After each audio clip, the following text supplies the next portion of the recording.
Data is everywhere, but the challenge lies in turning that data into actionable insights. For revenue operations teams, reporting isn't just about tracking what's already happened. It's about using the data to drive strategic decisions, enhance performance, and fuel future growth. But how do you make the leap from simple data collection to meaningful forward-looking insights that align with broader business goals? And how can RevOps reporting evolve to not only reflect past performance, but also provide a clear roadmap for the future? Hello, everyone. Welcome to the Revenue Lounge podcast. I am your host, Randy Likas, and in today's episode, we will explore the journey from strategic planning to the execution of RevOps reporting. We'll dive into the common challenges teams face, the key steps to turning data into action, and the different phases of maturity in RevOps reporting. Joining me today is Tyler Will. Tyler is the Vice President of Revenue Operations at Intercom. Prior to Intercom, Tyler led the global SMB sales strategy and operations team for LinkedIn Talent Solutions. Tyler, thanks so much for joining us today. Thanks for having me, Randy. Good to be here. I'd like to start and learn a little bit about you. So maybe you can talk a little bit about your background and your current role at Intercom today. Yeah, absolutely. So my Intercom role is about a year and a half in now. Started out leading the sales operations team and now revenue ops when we brought the marketing ops team in about 9 months ago. And I lead about 30 people across a range of functional areas. So we've got a core ops team that's deal desk, and then the day-to-day kind of sales-facing folks doing forecasting and book carving and all those kind of activities.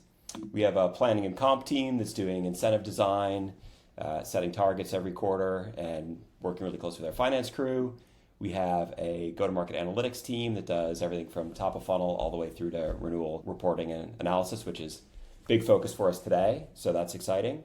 We've got a strategy team that kind of does big company initiatives, and then a systems team that works on our tech stack. Okay, great. So Tyler, I do a lot of these conversations, and I talk with a lot of RevOps leaders like yourself. And I think the challenge that many have is RevOps leaders want to have a seat at the strategic table, but you're also on the hook for delivering the insights back to the business, right? And I think it goes beyond reporting. It would also be about just delivering that key value. What's your perspective, and what are the key steps involved that you do to stay strategic with your cross-functional teams? Yeah, I think there are a few different things we do, and one of the keys is demanding that seat at the table and having the right confidence to just say you deserve to be there. But I think one thing we found to be really helpful as we think about tying this into the reporting piece is that any strategic planning needs to, from the beginning, include that idea of reporting and execution monitoring and all of that. And I think where I've seen projects get in trouble is they assume we're going to do all this work and we're going to flip some switch on whatever day 100, and then we'll see what happens after that. And that's when you get into the sort of questions of, was this investment worthwhile? Was it successful? Did anything work? Oh, things went wrong. Why didn't we find out for a while? And so we've, I think, done a pretty good job recently at Intercom in planning for all the way to D-Day and then 30 days or a quarter beyond that to try to bring that in. And that lets us in RevOps and the reporting function within RevOps be part of that conversation, because everybody recognizes the only way you're going to get all the way through that is having them understand what the business need is, what the problem you're trying to solve is. So we're really lucky in that we have a great project management team or program management team that helps us think through this, keep us organized, and do that. And so one step I'd suggest for people, if you don't have a formal function, is designating somebody on one of these bigger projects. You're going to kind of program oh, sorry, the cat decided to join us. Really unhelpful timing. I don't know if you edit that out or not. So we have a program management function. Keep that. It makes me a human, right? Yeah. So we bring this program management team in, and they keep us organized. What are the best practices? How do we keep all the cross-functional parties deeply involved and deeply aligned? But even if you don't have that, you can really bring somebody in and just say, hey, 5% of your job is going to keep us on track, keeping everybody coordinated, setting these milestones. And so that's helped us, I think, even on smaller things, just stay focused on the strategy all the way to the execution and the management. That's one tip I found to be quite useful. And oftentimes, I think you're building these dashboards, you're building these reports, and the data's there, right, for the leaders to take a look at. I've often heard, we build all these great things, but nobody looks at it, right? And so then what happens is you get all these ad hoc requests, and you're like, it's all there, right? There's two parts of the question. One is, do you often find that as well? And how do you manage to that? Yeah, so easy question, yes. I think every RevOps team out there has at some point built the requested dashboard as designed and then looks at either the counter in Tableau of how many views it's gotten or just asks around, and you're like, oh, that's hugely disappointing for what we thought this was going to be. I think there are a few things that we can do. One, again, following up, there's one thing to launch the dashboard. It's another thing to then support the use and implementation of it.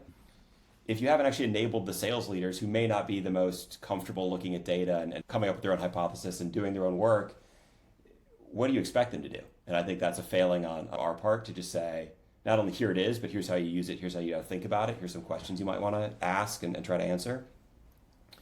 There's probably a cultural element as a sales leader. If you're like, hey, sales team, what do we know? Sales managers, what do we know? Oh, we don't know anything. Well, I'll go talk to RevOps. If you can enforce some accountability there, that certainly helps quite a bit.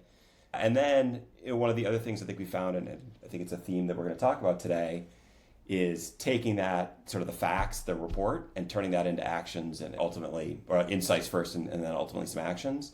Yeah. Is setting up the mechanisms, the forums where you're actually going to do that. Again, there's a little bit of, I think, wishful thinking. If you say, well, we provided you with all this data, why aren't you doing something with it? Now, if you say, hey, we provided you with a bunch of data, and the third Tuesday of every month, we sit down and have a conversation about pipeline, and you as a sales leader or me as a RevOps leader are going to ask you a bunch of questions. Well, now there's pressure to understand it and dig in and use it in a constructive way. And I know what good it's going to look like at that moment and how it's going to be used and what I'm expected to know. Mm-hmm. Now there's a reinforcing mechanism for this thing as opposed to, here it is, aren't you happy? Why aren't you using it? Yeah, so let's dig into that a little bit more. So what I'm hearing you say, and certainly I experience it myself, is there's no shortage of data, right? There's a ton of data out there. But what's actionable, and how do we help the leaders understand, the cross-functional leaders understand how we translate that data into an insight, right? And so curious how you do that today. Is it you try to turn the data into narratives or stories that align to overall KPIs, or what's that process look like and sort of that cadence look like? Yeah, I think this is very hard. And this is hard even within RevOps, let alone asking other teams who aren't spending day in and day out working with data. And so I could maybe talk to it most from the RevOps side. But I think there are a couple ways to think about framing it, and that may help people just turn unstructured data a little bit into a narrative. One is a classic from my consulting days, a situation complication resolution, which basically says, hey, what's going on? Why is that interesting in some way? And what are we going to go do about it? A shorthand of this is like what, so what, and what now, which I think can be a little like easy one to remember. Here are the facts.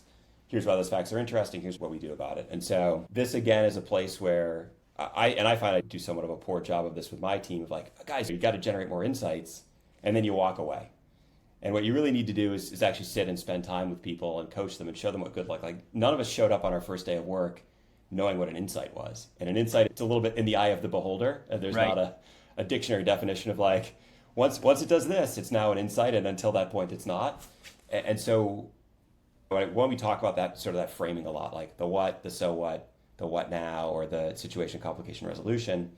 And I spent 90 minutes just last week. We do a pipeline report, and we were trying to get this and get some traction with it. And it frankly just wasn't working. It was a lot of just data. And then we'd have a table, and then underneath that table would be a bullet point version of that table. And just because you turned it into words doesn't make it an insight. It's still just the data point from the table. And so we actually broke down. I had my go-to-market analytics leader was in the room with me, super sharp guy. And then we had the ICs actually who build this stuff. And we sat down and were like, what is good going to look like? Let's rip this whole thing apart. Let's rebuild it from the ground up. Because I think that's the only fair way to hold somebody accountable for something being good, is to actually show them what you want them to do. You do the same thing in sales. You wouldn't be like, go prospect, and then be like, you did a terrible job. You actually have to show them what that looks like. And I think too often, either we as RevOps leaders, we have this, I don't know what it is, but I know it when I see it, or sales leaders who we're giving this stuff to, marketing leaders who we're sending things to, we don't take the time to say, here's what I really need. Here's what I want this to be. Here's how you can make this thing interesting to me, make me want to engage with it, and set a really clear target. And that may feel like too micromanagey for some people. And I think that's why we tend not to do it. I don't want to micromanage the team. I don't want to tell them how to do their job. But if you've never given them a sense of what their job actually is, how are they supposed to do that and do that successfully? And so it's something I personally am working on, my team is working on, is to get out of the vague order of go create insights and actions to like, let's actually templatize this. What are we going to show? How are we going to talk about it? How are we going to feed qualitative input into that? And ultimately, how do we then be really clear at the end of like, our 3 next steps are thing 1, thing 2, thing 3, and here's who's going to go own them. now if I'm the IC doing that a couple years out of school, it's not quite paint by number. I still have to think and do it and bring my technical skills to it, but it's a little bit more of a solvable problem. And I think we've historically, as RevOps leaders and sales partners, have done a bad job of doing anything other than demanding more insights and demanding more actions without actually helping the team figure out a way to do that. And I imagine if you're going to try to deliver an insight, you got to really have an understanding of what's the problem, right? What's the problem that we have so that we know what we're trying to derive this insight towards. And it's amazing, like as you talked, I was making some of the parallels in sales, like, so many times we'll talk to somebody and they'll tell us what a problem is and we'll say, well, can you help me understand what's that impacting? And they'll say, well, I don't really have good visibility in terms of what's going on. Well, is that really but so what, right? So if you don't have visibility, like what's that preventing you from doing? And it's getting into that second or third degree need or problem, which is going to, I think, help you actually understand what you're trying to deliver. Yeah. And I think one of the flip side a little bit to this, at least in RevOps, is there's often one or two people doing this work. And what is asked of them is an enormously complex range of things, right? You got to be technical enough to pull data out of your data lake, out of Snowflake or whatever. So you're writing SQL code, you're putting it into a Tableau dashboard. You're senior enough that you understand what a good deliverable looks like and how to communicate with executives. You're deep enough into the business so you can actually contextualize whatever it is you're doing. And then you're a really good communicator who can put this all together and send it out and have a discussion. Like, that's a big, broad workload. And so how do we make those things easier for people to be successful is I think, really important. You bring up an interesting point, which is, I think, the experience to be able to do that. And I think a lot of it has to do with business acumen, right? So typically, like, who on your team, like what level of person would be the person trying to thread together the data to come up with the insight? I'm sure you probably have maybe more junior people, the data analysts running it, right? But who's responsible on the team for putting that together? Yeah, so we have some data analysts, but they've actually done well and have been promoted up a little bit. So there's a little more expected out of them. We have a couple senior managers leading the analytics teams.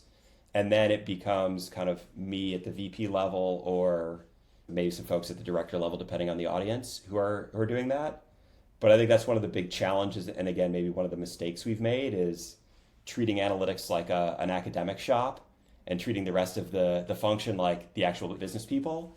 And so it's just really hard to answer questions thoughtfully if they're just being lobbed over a fence and you go off to your little ivory tower and conjure something up and then throw it back down and hope people use it in a useful way. And so it's a silo on our team right now and something we're really trying to break down thoughtfully so that the business folks, like that core ops team that's doing the forecasting and doing that day-to-day work, really sales facing, is connected enough to the analytics team and vice versa so that information is flowing in a much better way. We have a pulse on the business. We're not just sitting here with our noise canceling headphones on, waiting for someone to ask me a question, then I do my data and then I send it back out, but to try to get some of that business acumen. And so we're experimenting with that a little bit. I think the profile of who you hire is really key. Like, I'm biased toward former consultants because I've spent 12 years of my life as a consultant. So I think we can do lots of really valuable things and bridge some of that. But it's a tough profile because you do have to be technical, willing to be heads down, thinking about some of that, just roll up your sleeves kind of work, and then be able to pull up and operate at an exact level when you're communicating. So it's not easy. It's a tough job.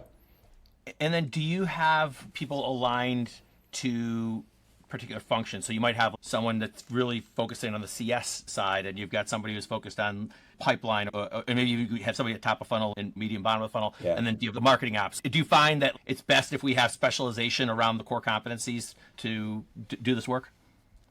Yeah, we do have exactly what you said. We have a marketing person who will help with campaign analysis and visits and the top of the funnel, and we've split that work across our web team a little bit, but we've got that. Then we have a top of funnel down into the sales funnel, so deep understanding with one person there, then a new business kind of funnel expert, and then an existing business renewals person.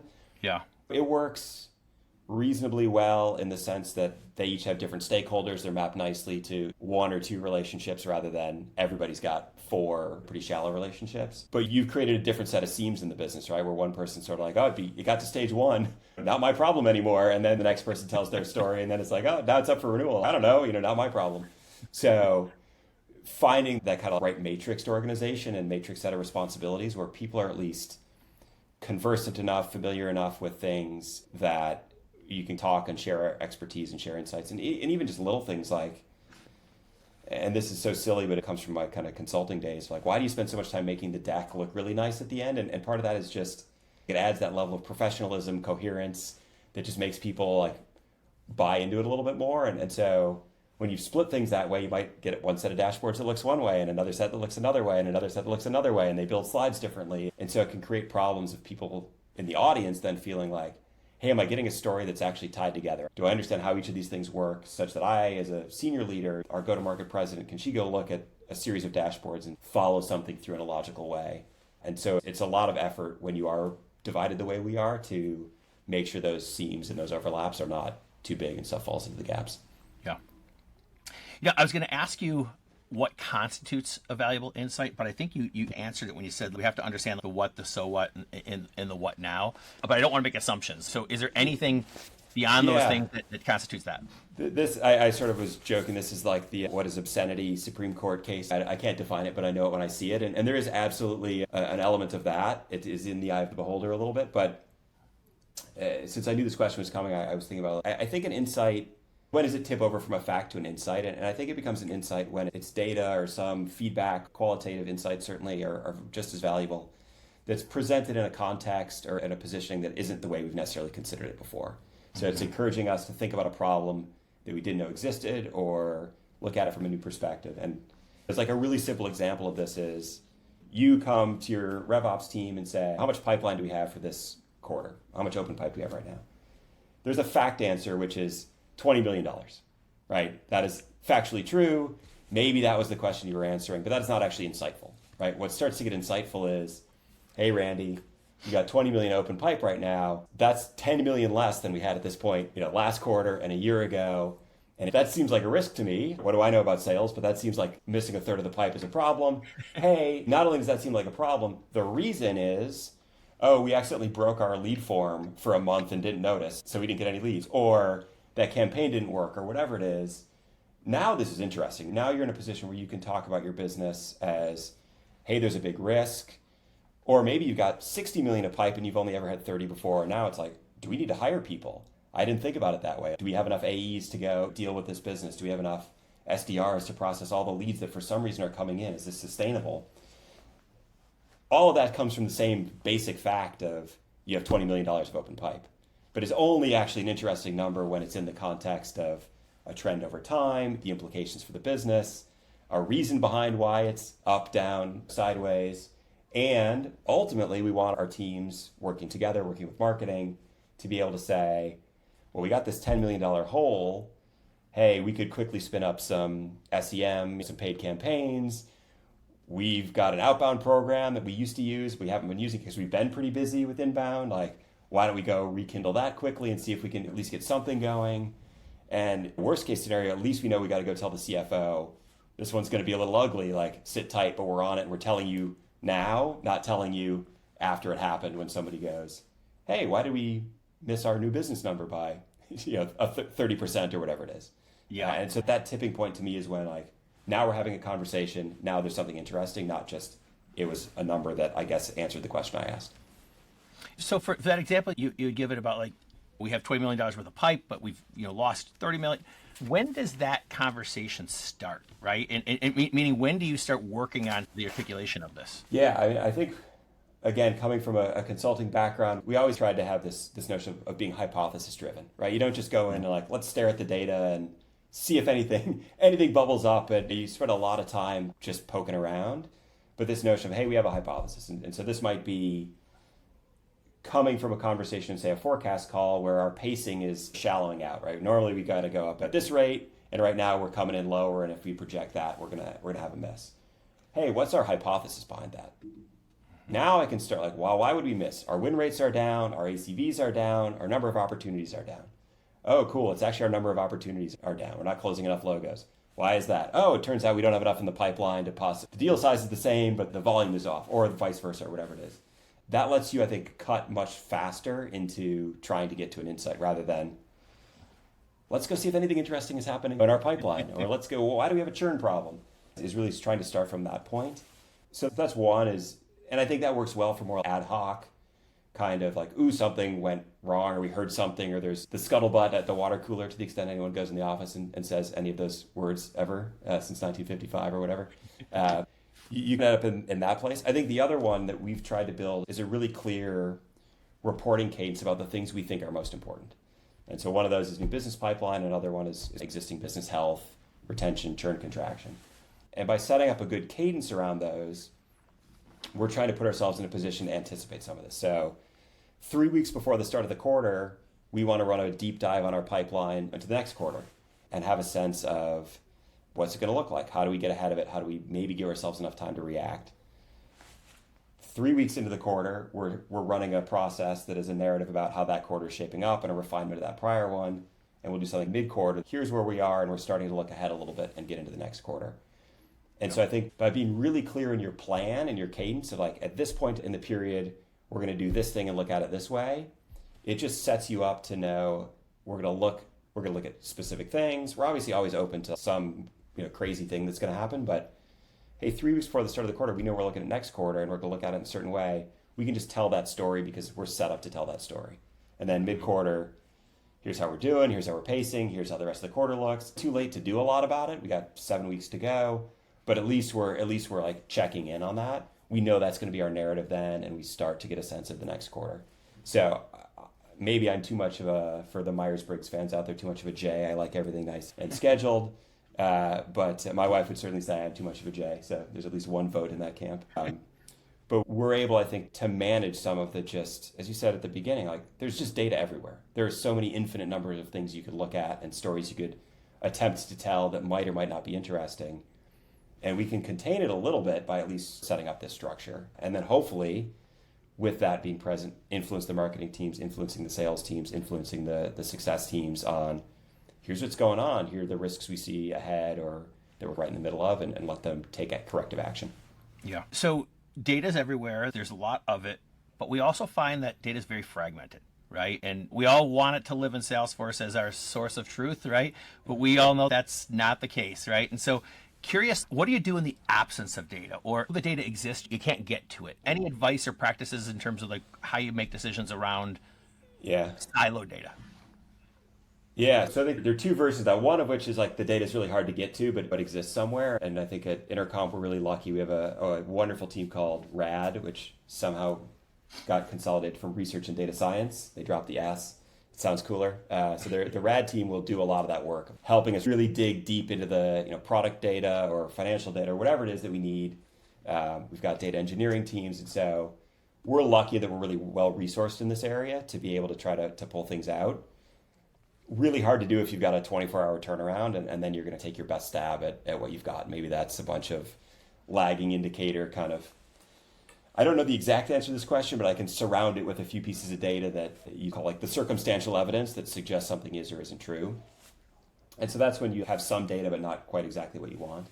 The other sort of trick that I've used, and have some examples of this being really successful, is a little bit of, it's a totally theoretical exercise or largely theoretical exercise of what you'd have to believe, and then a sensitivity test. And so imagine you're trying to decide if you want to pursue some opportunity to invest in customer success managers, right? And I've yet to see anybody really be able to like, hey, for every 10 fewer accounts the CSM is mapped to, you get like X% increase in churn and contraction, right?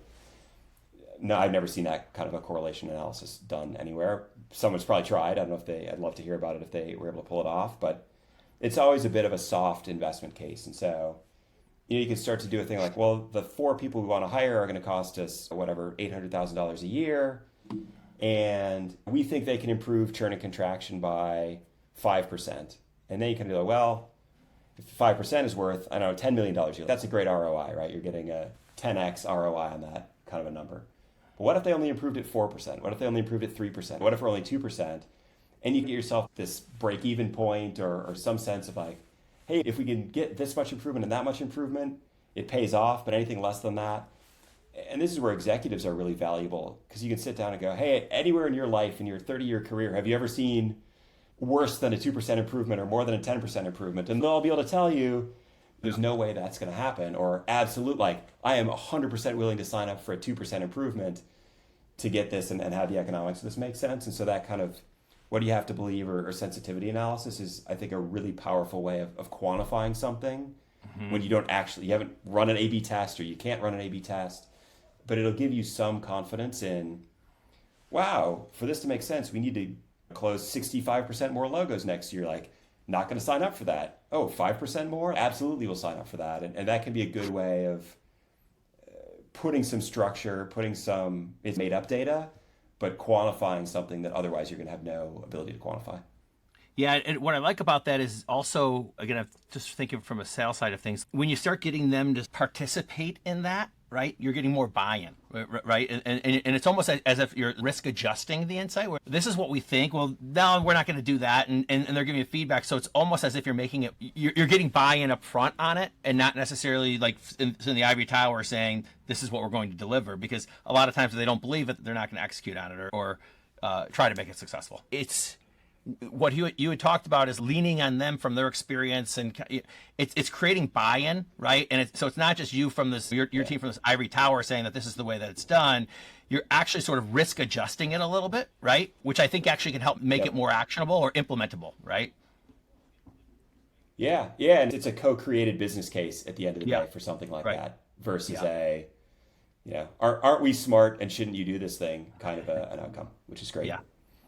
So let's turn the conversation a little bit towards measuring the effectiveness of the insights that are generated. So what metrics or indicators should teams focus on to gauge whether or not the success of their reporting and their insights are making on the business? Yeah, I think this is one of the hardest questions in RevOps to answer. And again, I don't have a perfect answer. It's sort of funny, right? You're surrounded by marketing and sales, probably the two most quantifiable organizations in any business of like, did you hit your quota? Did you drive enough leads? And we're sitting here, we're like, I think it feels like we did a good job this time. I don't really know. So I've not found a great metric that's like, our reporting is really working. But a couple things that I think matter a lot and are good indicators. One is when you're producing this stuff, are people engaging with it? We talked at the very beginning, are you building dashboards and nobody's looking at them? Are you building dashboards and everybody's looking at them? And a good way to find out if people are looking at it is when they start asking for more stuff on it. Hey, this would be even better if it had this or this. We built a dashboard and you don't hear anything about it. It's usually a bad sign that no one is spending any time thinking about it. So how do we get engaged, which I feel like feels like a Web 1.0, like eyeballs kind of metric, as our entire business model is engagement with our content. But I think it does really show you, are people, hey, we've got a meeting about pipeline or churn and contraction. Do people come? Do people engage? Are they finding it useful? And nobody needs another meeting right now. So if they're coming to yours, it's probably a good indication that it's working in some way. So that's one. That's maybe the best like early indicator. I think the second is just start to see, it's a little binary, but hey, we made a bunch of recommendations based on this work. Did people go do that? We said prospect more outbound. There's some ways to do that. Do we see an increase in outbound activity? Did we see an increase in CSMs running QBRs or whatever the thing is? Yeah. If you don't see that, you got to question. You at least have to go question, hey, was that not an effective report? Now, maybe the report was effective and nobody knew how to do the thing we asked them to do, and then it becomes a partnership with the enablement team or sales management or whatever it is. But at least you can start to go down that road of like, are people taking action? And so I think that's really helpful. And last, and the hardest one, is the lagging indicators. We recommended a bunch of things. We pointed out an opportunity. We think people took action on it. And do we start to see that show up in the metrics? Do we see that our hypothetical example case pipeline get back up to $30 million the next quarter? All right, we feel pretty good. Like that was impactful reporting and a useful insight. QBR numbers doubled or whatever it is. So those kind of things where they start to show up in the metrics and you get improvements in churn and contraction, I think are all really, really valuable ways. But it just takes a while to do that. Often these insights are not things that show up in the next week's data. It takes months, quarters even to really see a difference. By which point everyone will forget that RevOps recommended it and take the credit themselves. But that's fine. That's the life of RevOps, right? We're used to that. You do the work and everybody else takes the credit. That's the life of RevOps, that's right. Unless it goes badly, in which case it was your fault. You had shared a couple of examples earlier, but I'm wondering maybe it could be the recent past, it could be just throughout your career, or maybe a transformative example, right? Where you've had this problem and you've developed these actual insights. If you think of like maybe the highlight reel, anything come to mind as far as like the ones that have drove the most impact? Yeah, I don't know if it's the one that drove the most impact, but I think it's a useful example that brings a few of these things together. So this is back from my time at LinkedIn.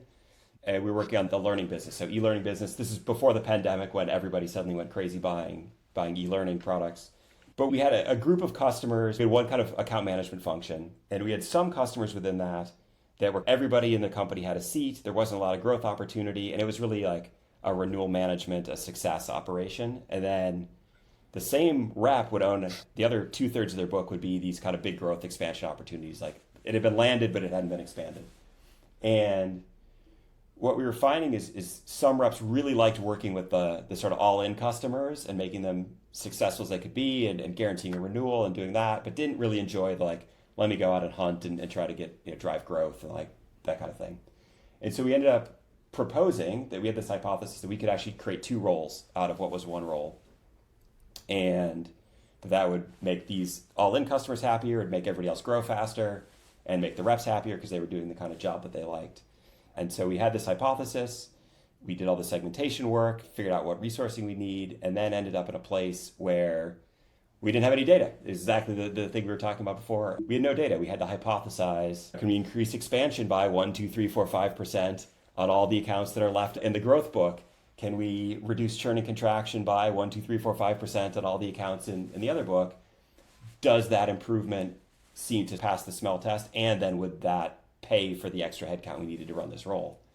And we sat around and had exactly the conversation you and I were talking about in theory of, gosh, am I willing to sign up for 3% here and 2% here? Because if so, this is a great investment. I think we'll do better than 1% and 1% where it's not a good investment. But hey, do we do this? And so we went through that exercise of debating it and deciding whether or not to do it. And some bigger strategy questions were then brought to the fore that we were able to talk about.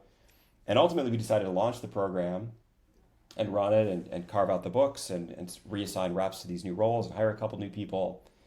And then we saw it in the actual metrics of what happened. It was a really fun experience of watching the growth kind of increase on the growth book and then the churn and contraction improve on the other book. But the amazing thing was once those deep relationships with the supposedly already all-in customers were the focus of those people, suddenly they started uncovering other areas for growth.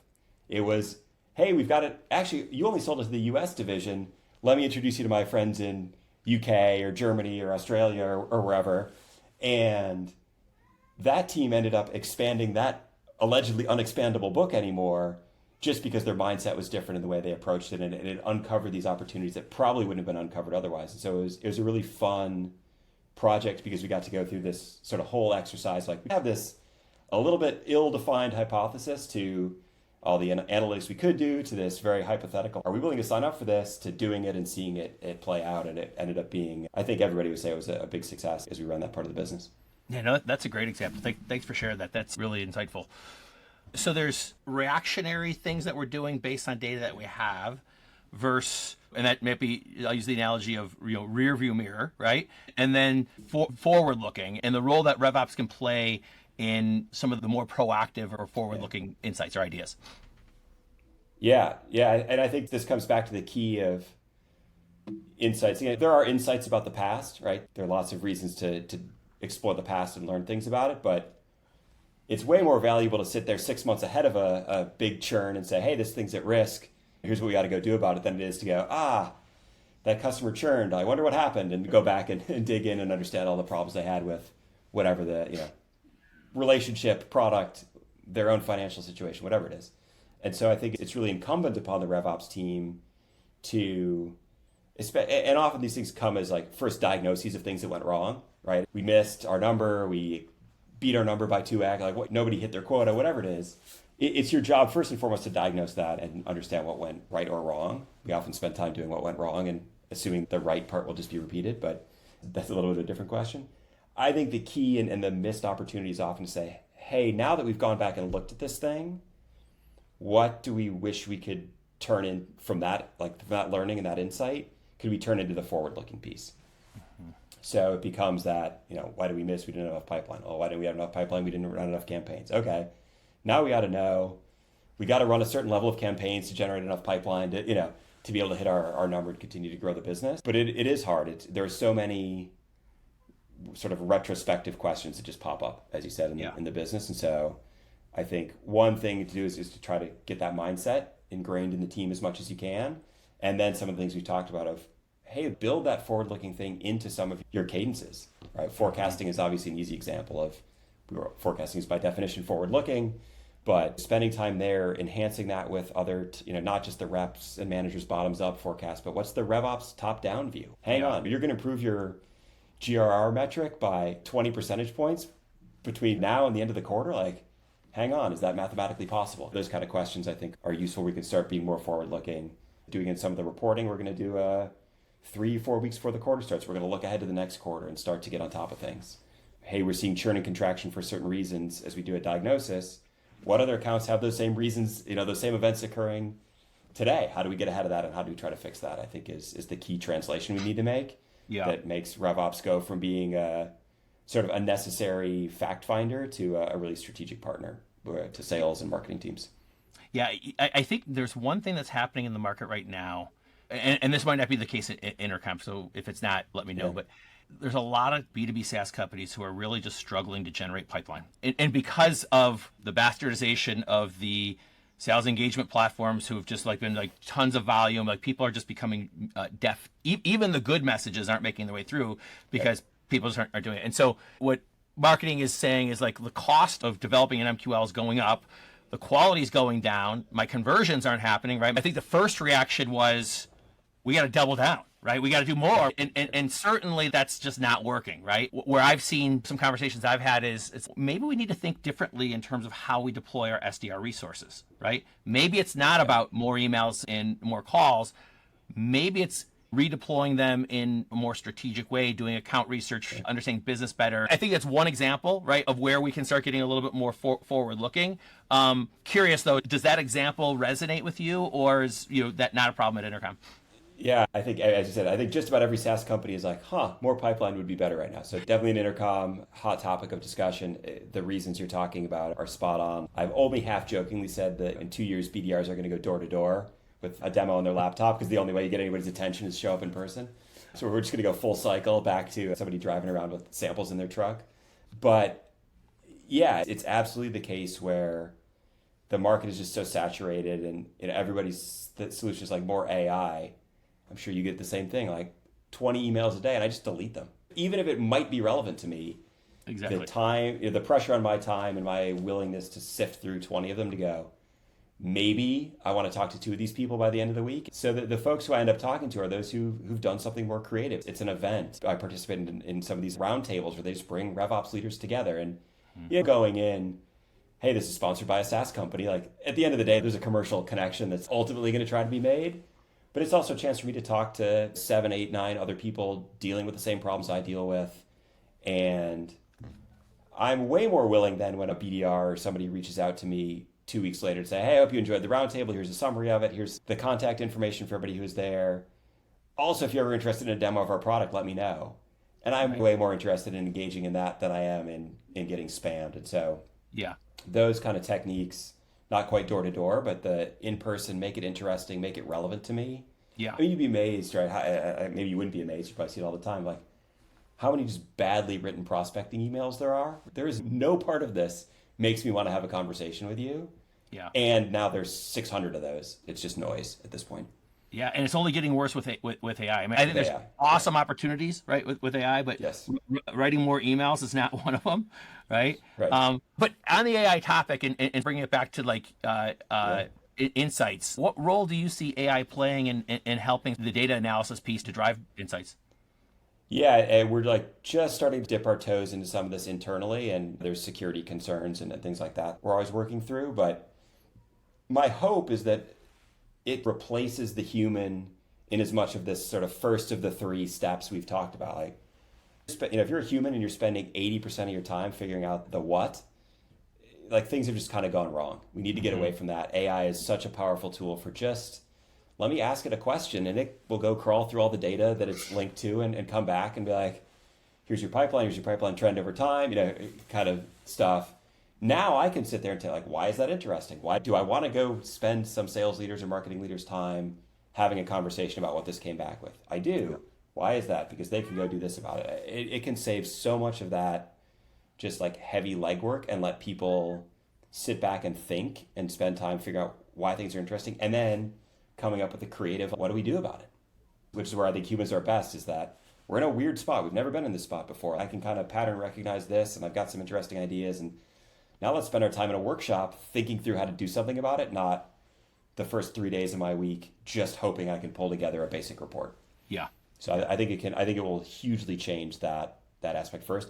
It will get better. It will keep getting better. We'll see how far up the chain it goes. But that's an like on the horizon, if not already here, kind of opportunity for us. Yeah, I agree completely. Last question, and then I want to transition into what we call our lightning round, which is just a little bit more on the personal side of things. And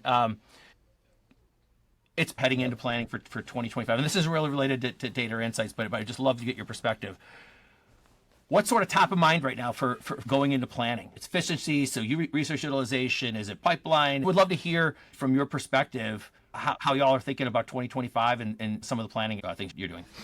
Yeah, I think first and foremost, and again, a SaaS-wide trend is it's harder and harder to find new customers, so we got to take better care and grow our existing customers more. And so top of mind in our initiatives and our planning is how do we understand that installed base of customers better, treat them better, find them the right products, advise them better, and really deepen those relationships. And so what resources do we need? How do we want to set quotas? Do we have the right incentives in place? Our comp plans to make that happen and make that as easy as possible. People do have the right policies and rules of engagement, all those things. Is all that lined up to make that existing business as strong as we can possibly make it? I don't want to call that BAU, but that's, I think, like a widely generalizable thing for folks. At Intercom, at least, we're all in on AI, particularly in the customer support space, which is our core product. And so there's a lot of effort as well figuring out what does that look like? How do we monetize that? How do we want to incent reps to sell something that is much more of a consumption-based product? Mm-hmm. How do we start to make this evolution from what was almost entirely a seats-based world to one that is a mixture of seats and usage? Yeah. And overhauling, that's target setting, quota setting, comp plans, rep expectations, all these kind of things. And so we're spending quite a bit of time. It's like the infrastructure to enable AI go-to-market. Mm-hmm. And so that's the other big one that's on our minds right now. Yeah, you're the third person I've spoken to in about the past week and a half who mentioned we're going from seat-based over to consumption-based. So I think that's a big trend we're going to start seeing a lot more of. And of course, there's all the fallout of that, which is how do we design a comp plan and incents the rep to land the customer, but also gets the value over time. So great. I know we're running short on time, and so I want to transition over to the lightning round. Yeah. First question I have for you is, if you weren't in RevOps and you weren't in consulting and you had to pick a completely different career trajectory, what would that be? I guess if I could wave a wand to do it, I would probably be, well, one of two. I'd either be a historian, because I love reading history and I always enjoyed that in school, and I think it'd be fun to just go research stuff and try to write a book. Skill-wise, I'd probably be better off being a lawyer, which is what my dad did, and I probably could have done as well, if not for the desire to not be like your father. So yeah. Great. Okay, so you mentioned the magic wand. I'm going to pull a question out that I haven't asked in a while. So imagine you've got the magic wand. Time, resources, money are not an issue. What would you fix first? I assume this is not like world hunger, but within Intercom, yeah.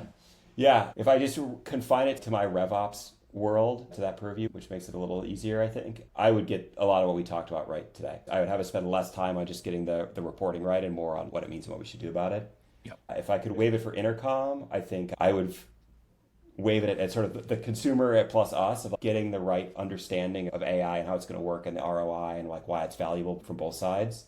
I think that's the place that everybody's still stumbling through. I know I need it. I know I want it. But I don't quite get it, and I don't quite trust it. And if we could get through that phase, I think the boom and growth for us would be huge. What's the favorite part of your job? At the end of the day, it's solving these big, hairy strategic problems. I get to do that kind of day in and day out. I get to do it with really smart people who care a lot about the company, who care about each other. And there's just immense satisfaction in like, we thought about it, we came up with an idea, we implemented that idea, and now we're seeing the results of it. It's just a ton of fun and gives me a ton of energy. Yeah, I'm built for cut from the same cloth as you. Okay, there's always a flip side to that question, which is your least favorite part, or ask it a different way. What's really hard about your job? Yeah, I think the one-word answer is meetings, which is probably everybody's least favorite part of their job. It's just the volume of meetings, and being in RevOps, the remit is very broad, and so it's context switching constantly, and finding the time and the mental energy to think deeply about these big problems that I find so exciting can be really hard to do. And so prioritizing and creating the space in your calendar to not wait till you do it at night when everybody else is asleep is a big challenge. Yeah. So what's one piece of advice that maybe you got early in your career that like has stuck with you today that you're still applying and still thinking about? Yeah. It's funny, I never actually had a conversation about it, but it always stuck with me. There's a sign on the wall in one of my managers when I was a consultant on the side of his office, and it said, "Play with a ton of confidence." And that always stuck with me, is I think one of the things that people, early in their career to the end, hold themselves back because they don't think what they have to say is interesting or valuable, or they won't question it or suggest an idea. And I always like reminding myself of that, play with a ton of confidence. You were hired for a reason, you're here for a reason, you're invited to this meeting for a reason. Participate, share what you think, and to do that. And I think, especially for more junior people, I'll get on my soapbox for a minute here about this, but like school trains you to get to the right answer, usually by yourself, right? Like a math problem is either right or wrong. And you spent 13 years coming through college, either getting things right or wrong, usually by yourself. And then you get into the working world and there aren't clean right or wrong answers. You can rarely do those things by yourself. And I think people early on in their career are often very reluctant to say, I have a half-baked idea. I've been thinking about this deeply, but I'm like part of the way there. I'm not sure. And my favorite conversations, my favorite opportunities to mentor people early in their career is when they've invested the time and the thought to try to get somewhere, but don't have all the context, don't have all the experience, but we can engage in a really constructive way. And so I really encourage more junior people to play with confidence. You're there. You've gotten to the point you've gotten to for a reason. And so believe in yourself and share what you're thinking, but also to know that part of sharing and part of doing this is not having all the answers. And the only way you're going to get them is by engaging with more senior people from different organizations, or different parts of the organization. But you've got to have confidence to do that. And so I just encourage people to really embrace that mindset. Yeah, I love that. Well, listen, Tyler, I have one last question for you, and it's not going to be a lightning round question, but it's one that I want to ask over the overall theme of the conversation. So what is the one question, if there is one, that I haven't asked you about how RevOps can help deliver more insightful, impactful insights that maybe I should have asked you? Ooh, we covered a lot today. I think the one, we touched on it, but it wasn't really a question, is what are the responsibilities of the audience to RevOps reporting in making it valuable? We talked about the feedback and the need to say, here's what it is, but at the end of the day, RevOps can't do the prospecting, can't have the QBR with the customer. And so this is a two-way street. If we're going to put the effort into it, you've got to then take it and do something with it. And that can be iterative. You can keep asking for more, ask more questions, all great. But I think there's sometimes it can feel, and I'm sure everybody in every corporation feels this way, but it can feel like a lot of the burden is put on the RevOps team without a commensurate burden on the other side. Here's your commitment to us for having done this work to do something.